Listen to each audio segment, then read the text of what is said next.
வெப்ப அலை என்றால் என்ன? வெயில் தொடர்பாக வானிலை ஆய்வு மையம் அளிக்கும் மஞ்சள், ஆரஞ்சு, சிவப்பு நிற எச்சரிக்கைக்கான விளக்கம் என்ன என்பதை இந்த தொகுப்பில் விரிவாக பார்க்கலாம். நவம்பர், டிசம்பர் என்றால் மிக கனமழை. ஏப்ரல், மே என்றால் வெளியே செல்ல முடியாத அளவுக்கு வெயில். இதில் மழைக்காலங்களில் வானிலை மையம் அறிவிக்கும் மஞ்சள், சிவப்பு, ஆரஞ்சு நிற எச்சரிக்கைகள் நாம் அனைவரும் அறிந்ததே.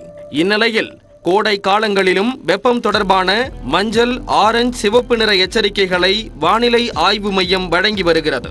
இவை தவிர வெப்ப அலை, கடுமையான வெப்ப அலை, தீவிர வெப்ப அலை என்ற எச்சரிக்கைகளையும் வெளியிட்டு வருகிறது.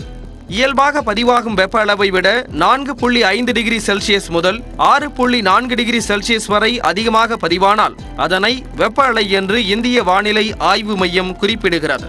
இயல்பான வெப்பத்தை விட 6.5 டிகிரி செல்சியஸ் அதிகமாக பதிவானால் அது கடுமையான வெப்ப அலையாக எடுத்துக் கொள்ளப்படுகிறது.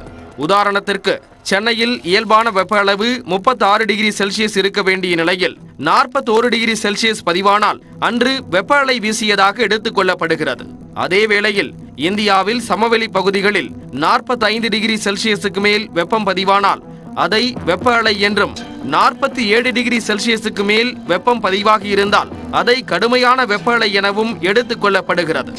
வண்ணங்களை பொறுத்தவரையில் இயல்பை விட 1.6 டிகிரி செல்சியஸ் வெப்பம் கூடுதலாக பதிவாகும் என்றால் மஞ்சள் எச்சரிக்கை விடப்படுகிறது.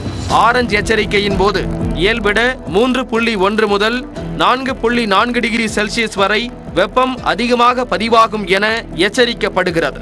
சிவப்பு எச்சரிக்கையின் போது 4.5 முதல் 6.4 டிகிரி செல்சியஸ் வரை வெப்பம் இயல்பை விட அதிகமாக பதிவாகும் என கூறப்படுகிறது. இதற்கு மேல் பழுப்பு நிற எச்சரிக்கையும் இந்திய வானிலை ஆய்வு மையத்தால் வழங்கப்படுகிறது. அதன்படி இயல்பை விட 6.5 டிகிரி செல்சியஸுக்கு மேல் பதிவாகும் என்றால் அது பழுப்பு நிற எச்சரிக்கையாகிறது. நியூஸ் 18 தமிழ்நாடு செய்திகளுக்காக சடையாண்டி.